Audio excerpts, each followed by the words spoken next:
Alright, welcome back guys. So in the last video we put together that shipping form, and now in this video we're going to start putting together the logic so that we can generate that Braintree token and show that drop-in UI that's going to have the card payment section and the PayPal payments section. So let's get started. First thing I want to do is open up my backend mini shop settings.py, and I want to go into my installed apps and add in my payment app that I made. So now that it's in my installed apps, the next thing I'm going to do is open up this payment views.py and then start implementing our logic so that we can generate that Braintree token. So what I'm going to do is below here, I'm going to have a class, which I'm going to call generate token view. I'm going to pass an API view, which is something I need to import. So I'll do that right over here from REST framework.views. I'm going to import that API view. So now we can extend that functionality in here. I'm going to define this as a GET request. I'm going to pass in self request format of none. And then I'm going to have client token, which is a variable which I'll set equal to gateway.client token.generate. And this right here is all you need to do to generate a token. So we already defined our gateway. So then we can do this to generate our token. I'm also going to wrap all of this in a try except just in case if anything ends up going wrong, I can handle that. So we're going to have a try except where I return a response. So that's another thing I need to import. So from REST framework.response, I'm going to import response. And then in the case where there's an error, I'm just going to return a message that says something went wrong when retrieving Braintree token. Then that's going to have a status, which is going to be status.http 500 internal server error. And then I'm just going to go right below here and do from REST framework, I'm going to import status. And then the next thing I'm going to do is if everything worked out, I'm just going to return a response with that token. So I'm going to return this as token. It's going to just be my client token. And then I'm going to have a status equal to status.http 200. Okay. So there we go. This is all the logic we need in our view in order to generate this token. Next, I want to make a urls.py.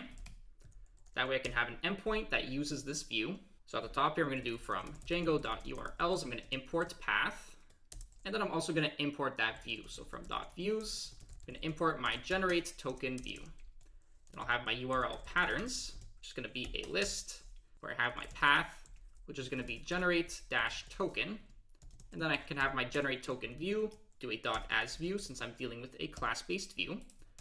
And then I can open up my mini shop urls.py, and then I can add a path here, which is going to be API/payment/, and then I can include my payment.urls. And then I have to make sure I import include. So there we go. So now, in order to generate my token, I'm going to be hitting API/payment/generate-token. And then I'm going to hit this with a GET request, and that's going to generate that Braintree token and pass it back to my client. Now, another thing I want to do in here is because when I build my React front end, I'm going to have that build folder, and then I'm going to have that build folder as a template in Django. And then I want to pass on the URLs that aren't any of these onto React Router DOM, which is going to be on the front end.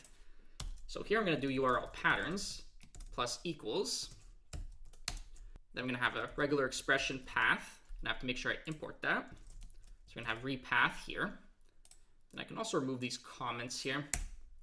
Then in here, I'm going to have my regular expression, which is going to be hat.star, which is just going to handle everything. It's going to be a catch-all. And then I'm going to have template view.as view, and I have to make sure I import template view. So I'm going to go at the top, do from django.views.generic. I'm going to import that template view. And then in this as view, I'm going to have template_name equal to index.html. I'm just going to save that.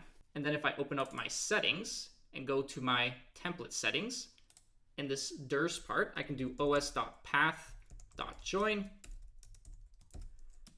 base directory build. So now when I build my front end, which I can demonstrate this right now, so I can stop running my front end, do an npm run build. This is going to create a build folder in the front end, which we see right now being built. And then I can put that inside of my backend, and then Django can use that as a template. So I can copy this, go into my backend, paste, and now I have it in here as well. So this is more how you deal with it in production. So now that we have this logic out of the way, I'm gonna rerun my front end with npm run start. I'm gonna close up that terminal. So here's my front end. Then I'm gonna close up some of this stuff that I do not need anymore. I'm gonna minimize all this. I'm gonna open up my source, containers, and my checkout.js. So previously we did some work in here. Now I'm gonna bring in that drop-in UI. So right at the top here, I'm gonna import drop-in from Braintree web drop-in React. And then another thing I want to bring in is my loader, which is coming from React-loader-spinner. So this is something that we imported.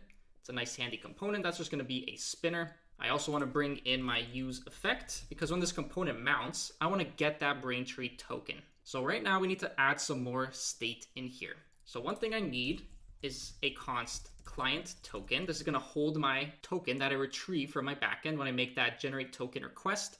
I'm going to have set client token. It's going to be use state, and by default it's just going to be null. Then I'm going to have a loading piece of state. That way I know whether I should show a loader or not. And then in particular, this loading piece of state is going to be for that drop-in UI. I'm going to have a separate piece of state, which I'm going to call processing order. And this is going to be a loader for the button itself that says place order. And then for this one, I'm going to have a use state that's going to be false.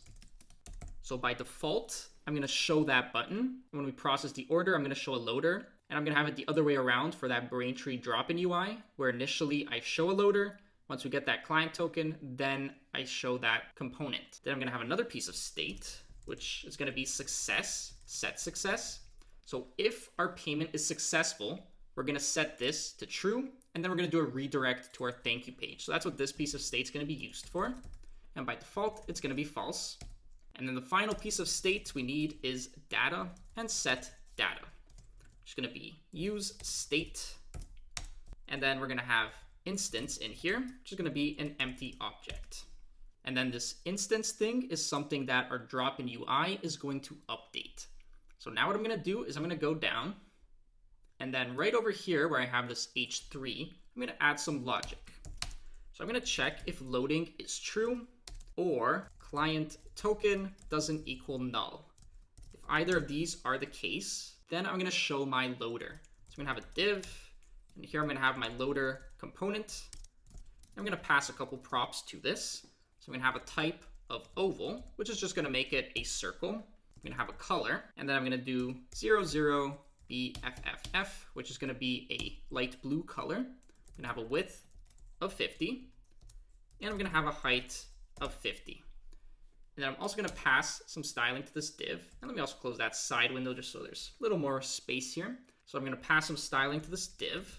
So I'm going to have dflex so that I have flexbox styling in here. I'm going to do justify content center, align items center. This way it's going to center this loader. And then I'm also going to have some margin at the top and some margin at the bottom. And then if loading is false or our client token is not null, in that case, we're going to show our drop-in. So I'm going to have my drop-in component. And then we're going to pass a couple things to this. So I'm going to have options that I pass to it. And then I'm going to have authorization, which is going to be my client token. And then I'm also going to have on instance. And then this is going to be instance, which is going to be passed onto my set data function. That's adjusting that data piece of state. And then inside of here, I can do instance, which is going to be set to this instance being passed onto here. And then once I set this instance, I can do something like, say, retrieve the payment method. So that's why we have this data with the instance inside of it. Now I'm also going to add some additional logic here. So I'm going to check for processing order. If that's true, then once again, I'm going to show a loader. So to make this easier, I can just copy this one and put it in here. And then otherwise, what I'm going to do is return some other JSX where I'm going to have a div. Then I'm going to have some more logic. Here I'm going to check for loading. And if that's the case, I'm going to have a fragment, which I have to make sure I import. So I'm going to do that in a second. And then if we're not processing the order and we're not loading, then I'm going to show the button. So I'm just going to cut this button and put it between here. So just like that. And then I'm just going to make sure I import fragment. And then save that to make sure we don't have errors. All right, looks good. And now let's take a look at where we're at. So there we go. We see that blue loader. So that's good. I'm going to go back. And let's now implement the logic for our use effect. So that use effect I'll put right over here.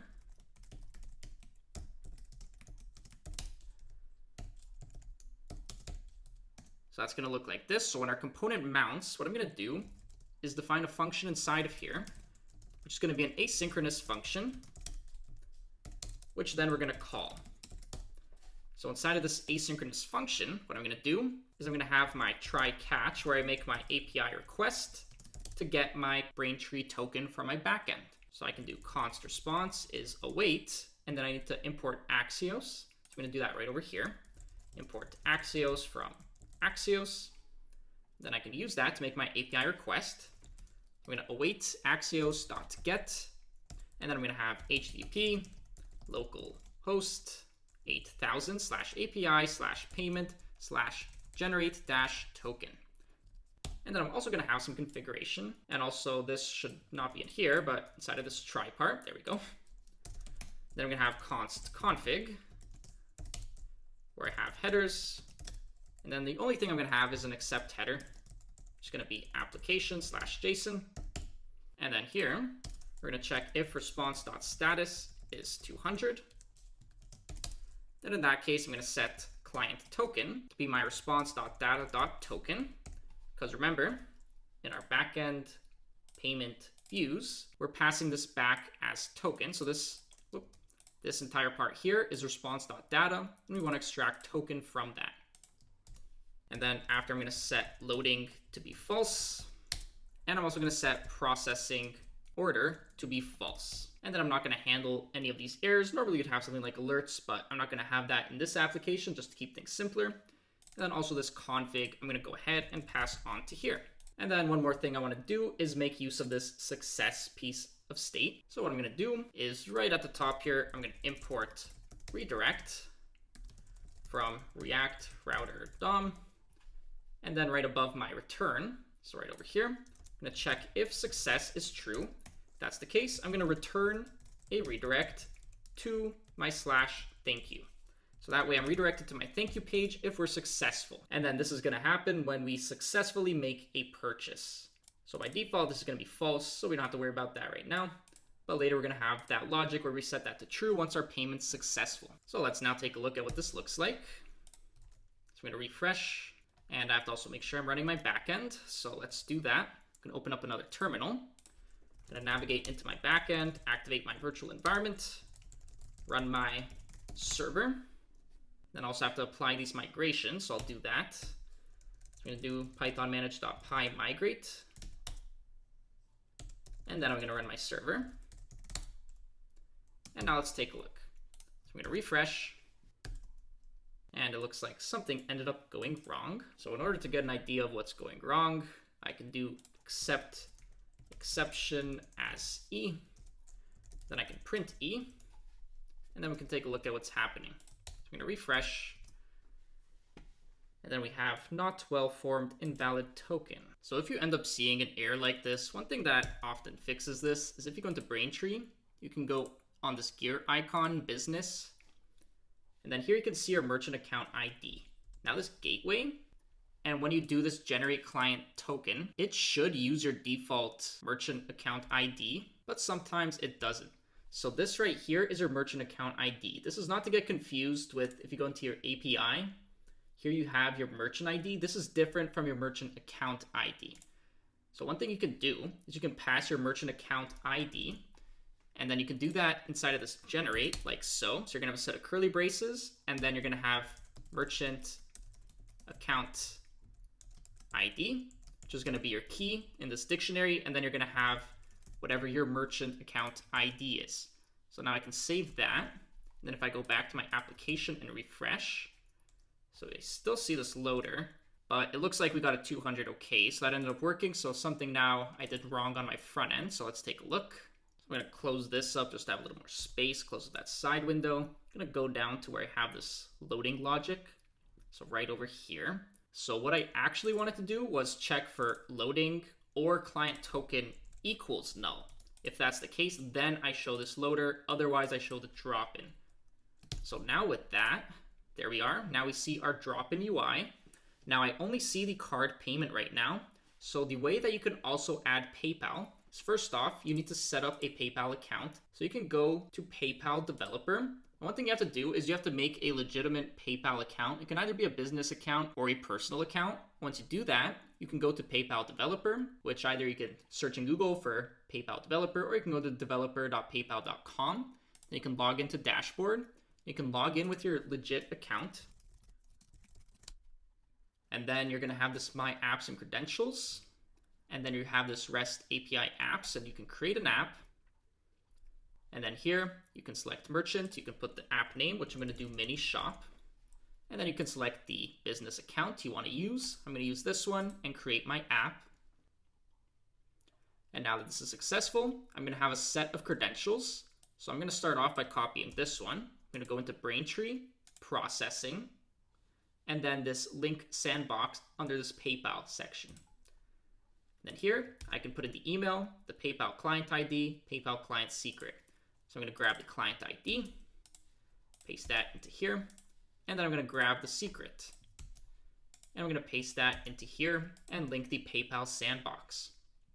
So that's the first step. So I'm still not going to see that here. I still have this here, so I need to add another thing, which is going to be in this drop-in UI, in this options, right beneath this authorization. I'm going to have PayPal, and then I'm going to have flow, which I set to vault. So it's going to be the flow. You can also have a flow of checkout. The flow of vault is going to save it in our vault as a payment method. So that's what we want. So now if I go back here and I refresh, now I'm going to see card and PayPal. Although it looks like we're getting some developer error. So sometimes this stuff can be a little bit iffy. So I can go back to the PayPal. And then what I can do is start off by going into my accounts. And then I can create two new accounts. One's going to be a business account, and then another one's going to be my personal account. So I'm going to do Canada for these. So I'm going to create the business one, and then I'm going to create the personal one.